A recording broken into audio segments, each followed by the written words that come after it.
Model కొత్త బ్లౌజులకే కాకుండా పాతవి టైట్ అయిపోయిన బ్లౌజులకు కూడా స్టిచ్ చేసుకోవచ్చు.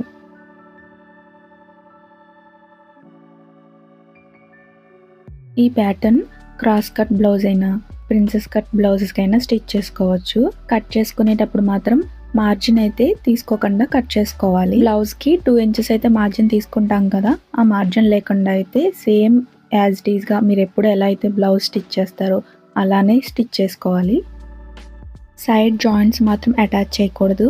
ఇక్కడ సైడ్స్లో 1/2 ఇంచ్ అయితే మార్క్ చేసుకుని కట్ చేస్తున్నాను.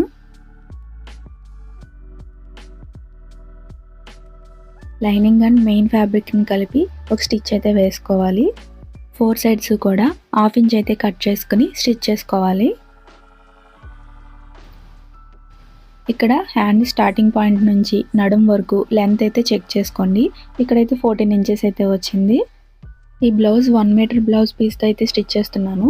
సో అందుకు నాకైతే మెయిన్ ఫ్యాబ్రిక్ అయితే ఉంది. ఒకవేళ మెయిన్ ఫ్యాబ్రిక్ లేకపోతే సేమ్ కలర్ క్లాత్ అనేది కాటన్ సిల్క్లో దొరుకుతుంది, తీసుకోవాలి. 2 సైడ్స్ స్టిచ్ చేయడానికి అయితే నేను ఈ ఫ్యాబ్రిక్ని తీసుకుంటున్నాను. డబుల్ ఫోల్డ్ అయితే చేసుకుని 14 ఇంచెస్ అయితే లెంత్ వచ్చింది కదా, దానికి 1 ఇంచ్ యాడ్ చేసి 15 ఇంచెస్ లెంత్ అయితే తీసుకోవాలి. 6 ఇంచెస్ విడ్త్ అయితే మార్క్ చేసుకొని కట్ చేసుకోవాలి.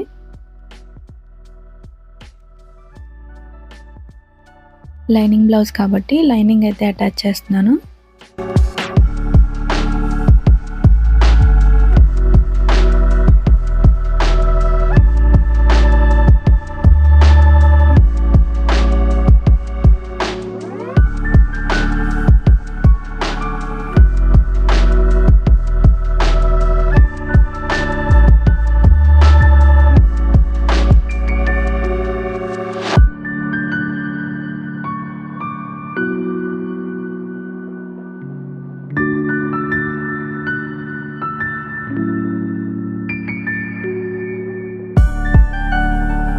ఎలాస్టిక్ థ్రెడ్ అయితే తీసుకోవాలండి. ఇది నేను బండిల్ తీసుకున్నాను. దీన్ని వీడియోలో చూపించినట్లయితే బాప్నీకి అయితే చుట్టుకోవాలి. ఇది ఎలాస్టిక్ కాబట్టి సాగుతుంది. సో దీన్ని మనం సాగదీయకుండా అలానే మరీ లూజ్ లేకుండా నార్మల్గా అయితే చుట్టుకోవాలి. బాపిని బుట్టకి అయితే చిన్న స్క్రూ అయితే ఉంటుంది కదా, దాన్ని లూజ్ చేసుకోవాలి. దాన్ని లూజ్ చేసుకొని మనం చుట్టుకున్న బాపిని అయితే దాంట్లో సెట్ చేసుకోవాలి. ఈ ఎలాస్టిక్ థ్రెడ్ని లాగినప్పుడు ఫ్రీ మూమెంట్ అయితే ఉండాలి. ఒకవేళ స్టక్ అయితే ఉంటే కనుక స్క్రూని కొంచెం లూజ్ చేసుకోవాలి. నార్మల్గా స్టిచ్ చేసినప్పుడు బాపిని ఎలా అయితే సెట్ చేస్తామో సేమ్ అలానే పెట్టేసుకోవాలి. పై వైపు నార్మల్ థ్రెడ్ మన బ్లౌజ్ పీస్కి మ్యాచ్ అయ్యేది అయితే సెట్ చేసుకోవాలి. నార్మల్గా అయితే మనం ఎలా స్టిచ్ చేస్తామో అలాగే స్టిచ్ చేయాలి. తీసుకుని క్లాత్ అంతా 1/2 ఇంచ్ గ్యాప్తో అయితే స్టిచ్ అయితే వేసుకోవాలి.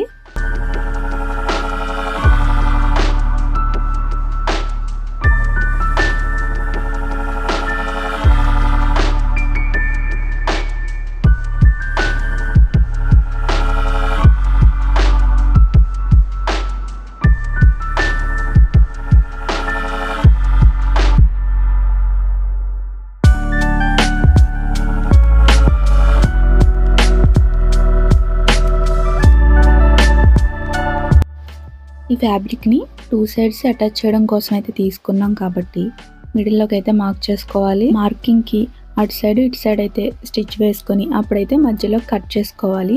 ముందే కనుక మనం కట్ చేసుకున్నట్లయితే ఎలాస్టిక్ అనేది లూజ్ అవుతుంది. బ్లౌజ్కి ఈ పీస్ని స్టిచ్ చేసుకోవాలి. నాకైతే లెంత్ కరెక్ట్గా సరిపోయింది. కొంచెం ఎక్కువ కనుక వస్తే నడుం వైపు కొంచెం ఫోల్డ్ చేసి అయితే స్టిచ్ చేసుకోవచ్చు.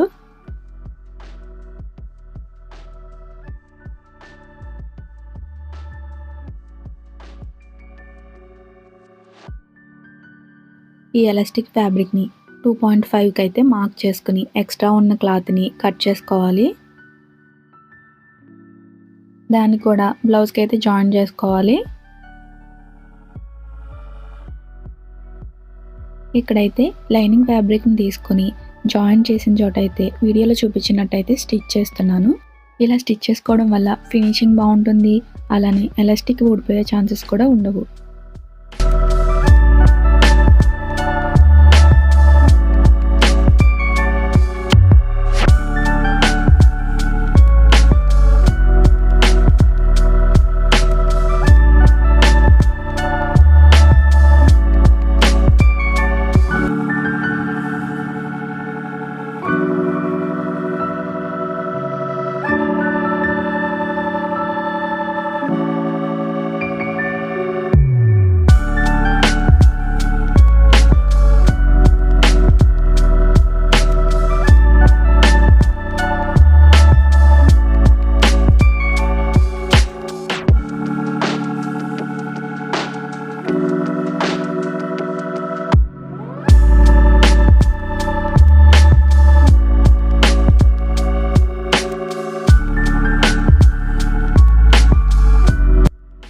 సేమ్ ప్రాసెస్లో 2 సైడ్స్ కూడా స్టిచ్ చేసుకోవాలి.